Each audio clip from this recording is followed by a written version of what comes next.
చేసింది ఎవరో తెలుసుకొని కూడా అతని మీద యాక్షన్ తీసుకోవడం కుదరదంటారేంటి? అవును మేడం, అతను రియల్ ఎస్టేట్ రారాజుగా చెప్పబడే విశ్వనాథ్ గారు అబ్బాయి.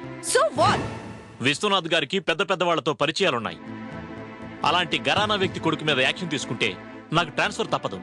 మీరు వేసుకున్న యూనిఫామ్ కన్నా విలువిచ్చి మాట్లాడండి సార్. మీ మాటలు ఈ డిపార్ట్మెంట్ కి షేమ్ఫుల్ గా ఉన్నాయి.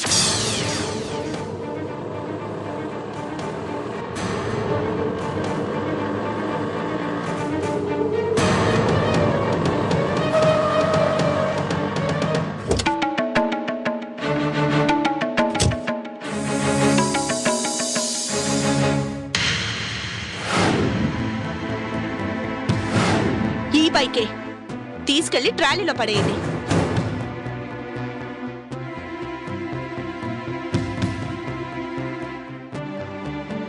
రే అర్జుడు, రే ఎవర్రా మీరు? మావాడి బైక్ ఎక్కడ తీసుకెళ్తున్నారు?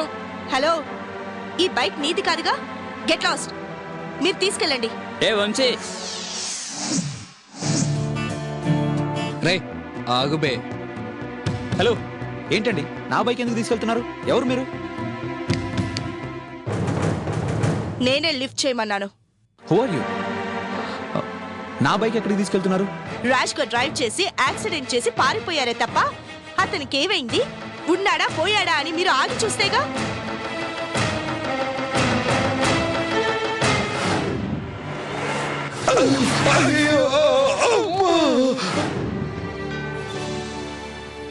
ఇదిగో 3000 తీసుకోండి.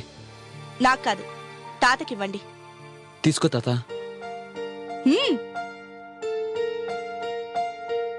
అసలు దానికింత అదృష్టం పడుతుందని నేను కల్లో కూడా అనుకోలేదే. దాని వయసు ఎంతో నీకు తెలుసా? అప్పుడే దానికి పెళ్ళేంటి? అది మన చేతుల్లో ఉందంటే ఆ పైవాడు ఇప్పుడు బాజా మోగిస్తే ఇప్పుడు జరిగిపోవాల్సిందే. ఎంతకీ పెళ్లి కొడుకు ఎవరో నువ్వు అడగలేదు? దానికి ఇంకా పెళ్లి రానప్పుడు ఎవరైతే ఏంట్లే. ఇంద్రుడే. ఆ ఇంద్రుడిలాగే వీడికి ఓ స్వర్గం ఉందలే. కాకపోతే ఆ ఇంద్రుడి సభలో రంభ, ఓర్వశి, మేనక ఉంటారు.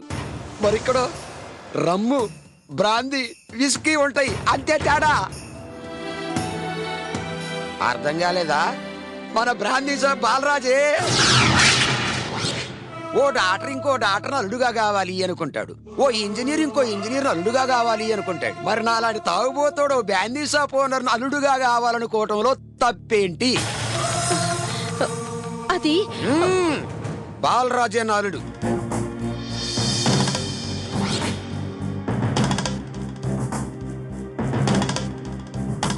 అట్ట ఎంతసేపు కళ్ళు అప్పగించి చూస్తావే? నా అల్లుడికి నిద్దిస్తే తగిలేలా ఉంది.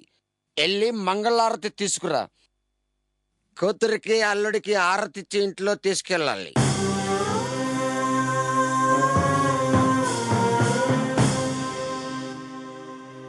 కథలవేంటి? ఎంతసేపు అల్లా నిలబడతావు? ఎలా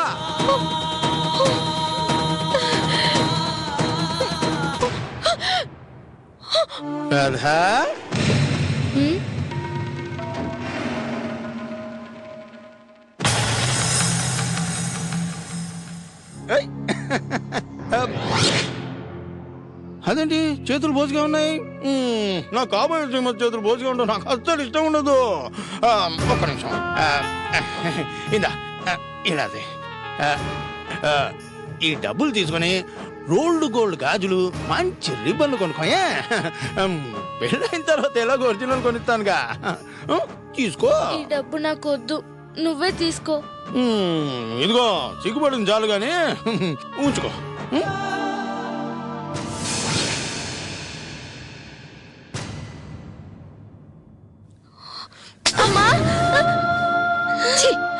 ఆ తండ్రికి తగ్గ కూతురు అనిపించావు కదే. వాడు మనసు నిండా దురుద్దేశం పెట్టుకుని నీకు డబ్బులు ఇస్తే తీసేసుకుంటావా? నన్నేమైనా చేస్తాడేమో అని భయం వేస్తుందమ్మా. అతన్ని బలవంతంగా చేతిలో పెట్టాడు. నేను నాన్నలా చెయ్యనమ్మా. నేను నీ కూతుర్ని.